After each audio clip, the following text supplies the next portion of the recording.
Fame का pen कैसे होता है। पहले कुछ किया तो कोई वाह बोला, वर्ड बोला, वो वाला जो उसके मान्यता में मान्यता है और उसको सिखाया गया है कि ये शब्द कोई बोले तो सुख महसूस करना, या वो बच्चा आसपास के लोगों को देखा है ऐसा करते हुए कि कोई एक बात बोला तो वो एक तरह का वैसा ही, वो एक तरह का चेहरा किया तो वो बच्चा भी करने लगा। उसको ये इन्फॉर्मेशन देख के उसको वो जाना, ठीक है, लेकिन क्यों कर रहा है कोई ये नहीं पूछा। पहले कुछ किया, कोई वह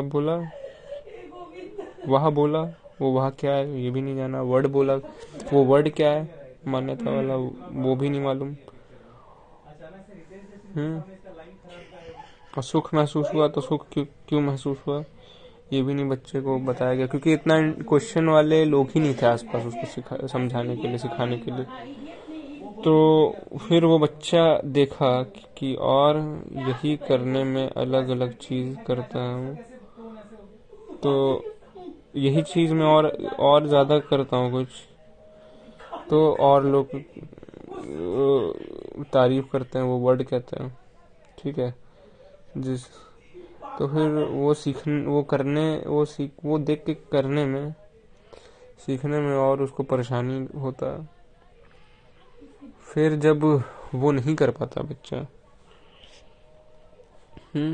वो जब बच्चा नहीं कर पाता वो चीज, तो उसको और परेशानी होता है। अगर कर लेता है तो उसको ये इच्छा होती है कि कोई मुझे वही सब शब्द कहे, तो वो इच्छा करने में भी परेशान रहता है, बार बार वो करते रहता है, लोग के सामने वो करते रहता है ताकि मेरे को तारीफ मिले।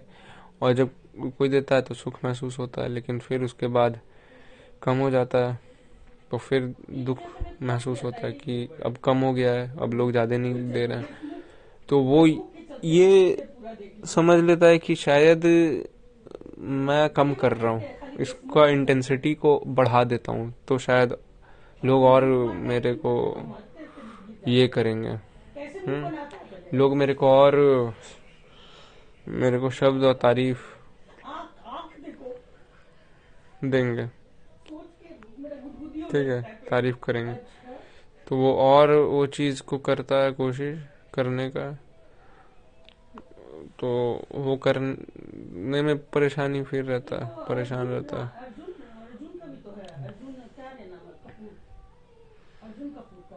और सुख में भी परेशान जब कम हुआ।